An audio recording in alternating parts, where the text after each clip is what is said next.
accountable. Got busted. John, do you have anything to say? Get him out. Get him out.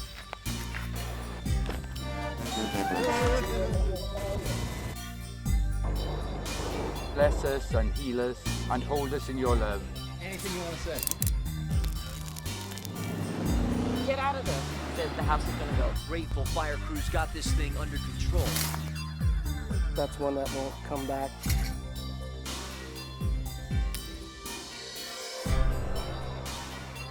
To honor them every single day. He was a true hero in our community.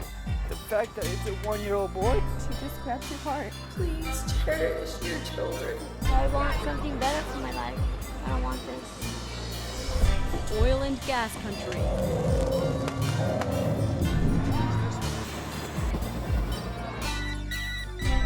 Leave your weapons at home. Not to identify.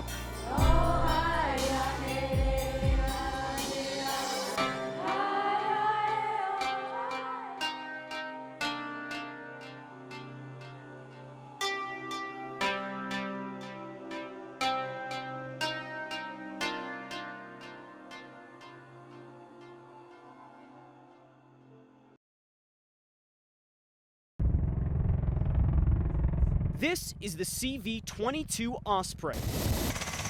Tilt-rotor aircraft unlike any other. Major Robert Meyerson flies one of them. Kind of a mix between a helicopter and an airplane. We can take off vertically and then fly at the same speeds as a turboprop aircraft. The Osprey utilizes these propellers that can rotate depending on if you need to take off and hover or fly to a mission. Now, because of the Osprey's unique capabilities, the military uses it for some of the most dangerous missions. It's primarily used for the insertion and extraction of Special Operations Forces into denied locations. Here at Kirtland, airmen and women train to do just that. Today, President Obama asked Congress to authorize military force against the Islamic State, meaning some of these crews could soon be in that fight. The crews here are preparing for whatever they're called to do and to operate in whatever environment we ask them to go to. And officials say New Mexico is the perfect place to get that training. It's invaluable, absolutely invaluable what we get here in New Mexico. Colonel Dagvin Anderson is the commander of Kirtland's Special Operations Wing. There are things here that we just can't get anywhere else. And it's a combination. It's the altitude, the desert, the mountains. But Colonel Anderson says while the area is perfect and the equipment is top of the line, it's the people that make it happen. Hydraulic and fuel lines. From the crews on the ground to the ones in the sky. Aaron Hilf, KOAT Action 7 News.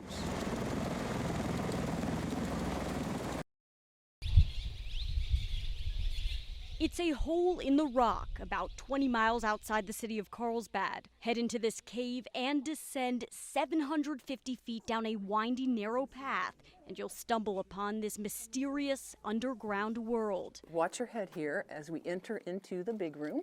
Wow. The big room is the main attraction at the Carlsbad Caverns National Park. It covers 8 acres, and honestly, our cameras don't do it justice. It looks like a Gothic cathedral with gorgeous nooks and crannies and gigantic stalactites hanging from the ceiling. I was completely amazed. It was beautiful, it's gorgeous, it's vast. And that's just the big room. There are over 100 smaller caves, most only reached by a private ranger-led tour.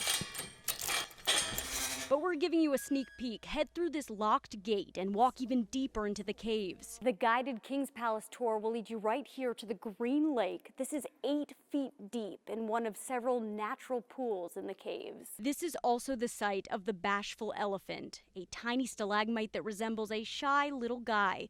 But he's really popular. My favorite part was Bashful Elephant. Ranger Valerie Golke says the biggest misconception she hears about the caverns is that it can feel claustrophobic. And while there are some tours with tight squeezes, Where you're belly crawling and shimmying down chimneys and doing some rope work. Most visitors don't leave the big room and its gigantic 200-foot ceiling. And if you're still nervous about going underground, there's more to see outside. We have a lot of bats here. Every evening at sunset, a crowd gathers at the cave entrance for the bat flight. That's when thousands of bats spiral into the night sky to find their dinner. By sunrise, they have to return to the caves, But don't let that frighten you. The bats stay tucked away far from the hundreds of thousands of visitors that visit Carlsbad Caverns each year. Will you be next? Laura Terrain, KOAT Action 7 News. If you look at the soil, there's no moisture in it. David Elder's crops are hanging by a thread. It's not death yet, but a couple of days from now will be irreparable. Tomatoes, cantaloupe, peppers, rows and rows of them, thousands of dollars worth of produce slowly wilting away. And this is why an EPA-supervised crew accidentally released millions of gallons of toxic waste at an abandoned mine in Colorado, which then flowed into the Animas River. As it moved through San Juan County, cities shut off their intake valves to the river and have yet to turn them on. While drinking water is safe, farmers like Elder can't use the Animas until they get the all clear. No one knows when that'll be, and Elder hasn't watered his crops in a week. It's not a good sign. It's time to water. See these wilted leaves on this row of peppers right here? This is what David's been dealing with the past week. And he says if he doesn't get water on these crops soon, he could lose them. But finally, this afternoon, a godsend. San Juan County has been trucking water to farmers in need the past few days. And today was Elder's turn. There's water flowing. With no water, there's not going to be a harvest next week, so now there's a hope. It was something Elder and his family desperately needed. Love you, sweetie. But for the size of his crops, Elder didn't get much water and doesn't know when he'll get more. Yet his crops do have enough to get by, at least for now. Matt Howerton, KOAT, Action 7 News. Petty Officer Brandy Bean has a lot to be excited about. I'm finally going back home after 8 years. She just got discharged from the Navy and is driving cross-country from Virginia to Arizona to start her new life as a mom. Yeah. But for now, she's stuck in Albuquerque with nothing to her name. It clicked that somebody stole literally all of my belongings. The U-Haul she'd been pulling was stolen from her hotel. As we said, Bean is closing the book on her military career. She spent 7.5 years in the Navy and did a tour in Afghanistan. All of her citations, awards, medals, and uniforms were inside. I just want my military stuff back. You know, there's stuff that's irreplaceable. And the worst part, hotel security cameras didn't catch the theft. And the U-Haul, it was returned to this store across town this morning, empty. And an employee says they have no surveillance cameras. I'm literally I have no clothes. Like, all I have is the clothes on my back. And to me, it's sad. It's sad that nobody should ever have to go through this. Bean says she'll survive, but added she's losing faith in the very country she served. If somebody wants your stuff, they're gonna take your stuff, and that's sad that we live in that society today, and it's just getting worse.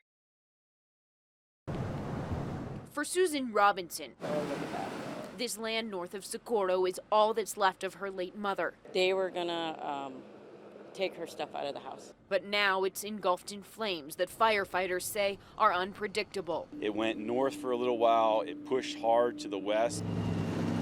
Authorities say the fire somehow sparked Friday afternoon and quickly moved into the Bosque. It jumped the river at one point, then started to take out structures. Sky 7 was overhead as one home was leveled by the flames. When we met Susan, her 4 brothers and sisters were inside the fire lines. I'm just sitting here waiting.